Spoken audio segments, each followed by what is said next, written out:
Aralık ayı enflasyon oranları açıklandı. Bu minvalde memur ve memur emeklilerin alacakları maaş oranları da netleşmiş oldu.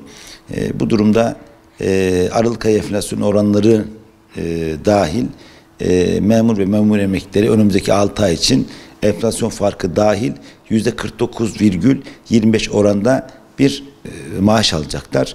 Tabii burada rakam çok kabarık görünse de fiyat artışlarındaki süreklilik, piyasa ekonomisindeki düzensizlik memur ve memur emeklilerin alım gücünü daraltmakta ve dolayısıyla da buradaki fiyat akışkanlığının yukarı yönlü izlediği seyrin engellenmesi gerekiyor. Fiyatlarda belli bir stabilitenin oluşması gerekiyor. Bu durumda zam ekonomisine dayalı anlayışın mutlaka memur ve memur emeklilerinin sabit gelirlerin lehine olabilecek şekilde kontrol altına alınması gerekiyor.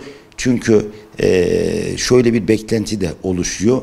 Memur ve memur emeklilerin alacakları zam oranına göre piyasa düzeninin şekillendiği, fiyat artışlarının adeta memur ve memur emeklilerin alacakları zam oranına göre belirlendiği bir yanlış bir düzen söz konusu.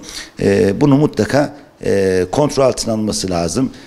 Çünkü memur ve memur emeklilerin alacakları maaş oranından ziyade ödeme kalemlerindeki disiplinin daha çok refah seviyesini belirlediği bir yaşam ekonomisini deneyimliyoruz. Bu anlamda biz memur emeklilerin ve memurların alacağı zam oranı ve enflasyon farkı dahil alacakları maaş oranı belirlendikten sonraki piyasa ekonomisinin mutlaka dikkatle takip edilmesi, burada fırsatçılığa hiçbir şekilde izin verilmemesi, piyasayı manipüle etmeye çalışanlar veya bir istismar etmeye çalışanlara karşı çok ciddi, geçerli ve caydırıcı önlemlerin alınmasını bekliyoruz.